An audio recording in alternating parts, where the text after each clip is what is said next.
Welcome to my channel, my subscribers. Thank you. This video sponsored by SBO Digital Marketing. Join SBO Digital Marketing work from home opportunity. Mobile based part-time job perfect for student, homemakers and job seekers. Use your free time to earn no fixed hours. Your share and publish content. Simple task, no selling, no referral. Have a Facebook, Instagram. You have YouTube channel already eligible. Earn daily income with instant payout. Start from day one. Send your name and qualification 9994104160. SBO Digital Marketing. Tamil based company. Skip பண்ணாதீங்க. பெரிய தப்பு. தினம் 300 ரூபாய் சம்பாதிக்க அரிய வாய்ப்பு. Instagram, Facebook பயன்படுத்த தெரிந்தால் போதும். Content post and content publishing மூலமா தினம் 300 ரூபாய் சம்பாதிக்கலாம். இந்த வேலை செய்ய 5 நிமிடம் போதும். Work training support, group communication support, all language customer live chat support, முக்கியமா சொந்தமா ஒரு பிசினஸ் ஸ்டார்ட் பண்ற அளவுக்கு உங்களால கற்றுக்கொள்ளவும் முடியும், சம்பாதிக்கவும் முடியும். இந்த வேலை வாய்ப்பு வழங்குவது 5 வருடத்திற்கு மேல ரன் ஆகிட்டு இருக்க நம்ம தமிழ்நாட்டு company school of business organisation private limited. மேலும் விவரங்களுக்கு டிஸ்கிரிப்ஷன்ல கொடுத்திருக்க நம்பருக்கு வாட்ஸ்அப் பண்ணுங்க. சேனலை லைக் பண்ணுங்கள், சப்ஸ்கிரைப் பண்ணுங்கள், பெல் ஐக்கானை தட்டி விடுங்க. யூடியூப் சம்பிரதாயம். மாதத்தில் 3ஆம் பிறை தரிசனம் நமக்கு நன்மைகளை தருமா? வாங்க பார்க்கலாம். நேர்மையாக வாழ்ந்து பார், தைரியம் தானாக வரும்.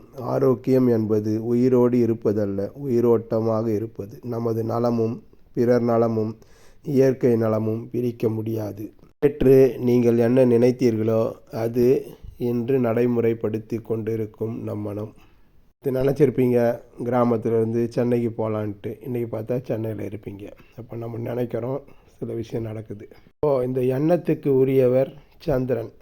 3ஆம் பிறை, முழு நிலவு, பௌர்ணமி எல்லாமே நிலாவு தான், சந்திரன் மட்டும்தான்.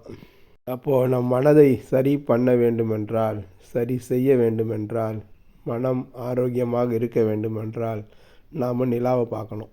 ஸ்பெஷல் குழந்தைங்கள பார்த்தோம்னா 23 வயசு ஆகுது, இன்னும் என்னால் நடக்கவே முடியல அப்படின்னு பல குழந்தைங்க இருக்கும். இதுக்கெல்லாம் காரணம் அந்த சந்திரன் தான்.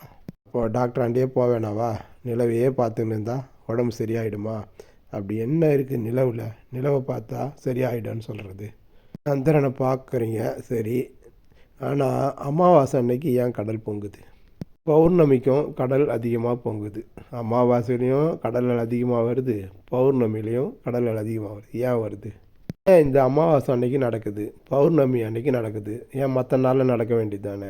அன்னைக்கு மட்டும் ஏன் இந்த இயற்கை, இந்த பிரபஞ்சம் இவ்வளோ வேலை பார்க்குது? ஏதோ ஒரு சக்தி இருக்குல்ல. அப்போ நம்மளை மீறிய சக்தி இந்த அமாவாசையிலையும் பௌர்ணமிலையும் வேலை பார்க்குது இல்லை?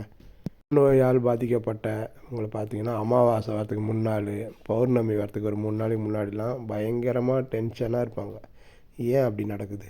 அப்போது மூளைக்கும் மனசுக்கும் நிலவுக்கும் சந்திரனுக்கும் ஏதோ ஒரு தொடர்பு இருக்குல்ல. மேம்போக்காக பார்த்தோம்னா சாதாரணமாக தெரியும், இதே அடிப்படை ஆழமாக பார்த்தோம்னா இதில் ஏதோ ஒன்று இருக்கும். நிலவு என்பது நமது உடலோடு சம்பந்தப்பட்டு உள்ளது.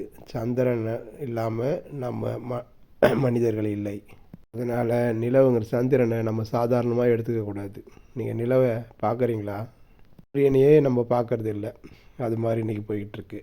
நீங்கள் ஒன்றுமே பண்ண வேணாம், எக்ஸசைஸ் பண்ண வேணாம், யோகா பண்ண வேணாம். காலையில் சூரியனை நமஸ்காரம் பண்ணாவே ஆரோக்கியமாக இருக்கும். உடம்புல பெரிய எதிர்ப்பு சக்தி உருவாகி பல நோய் காணாமல் போயிடும். சூரியன், சந்திரன், பூமி தான் நம்ம உடல். இந்த 3 தான் இயற்கை நமக்கு கொடுத்தது. அதுவும் நாமளும் அப்படியே இணை பிரியாமல் வாழ்ந்துக்கிட்டு இருக்கோம். 3ஆம் பிறை அன்றைக்கு 3 விளக்கு, சூரியனுக்கு 1, சந்திரனுக்கு 1, பூமிக்கு 1. உங்களுக்கு வேண்டியதெல்லாம் கிடைக்கணும், நினச்சதெல்லாம் நடக்கணும். 3 தான் செல்வமே. ஒட்டு மொத்தமாக நீங்கள் என்ன கேட்டாலும் கிடைக்கும். இவங்க 3 பேரை மட்டும் ஃபாலோ பண்ணாவே போதும். பிறையை பார்த்து எனக்கு நோய் இருக்கக்கூடாது, எனக்கு கடன் இருக்கக்கூடாது, எனக்கு இந்த கூடாது முடியாது, அதை மட்டும் பேசவே கூடாது. நம்ம பேசுகிற வார்த்தை தான் செயலாக மாறுது. எனவே சந்திரனை பார்த்து நல்லதே கேளுங்க, நல்லதே நடக்கும்.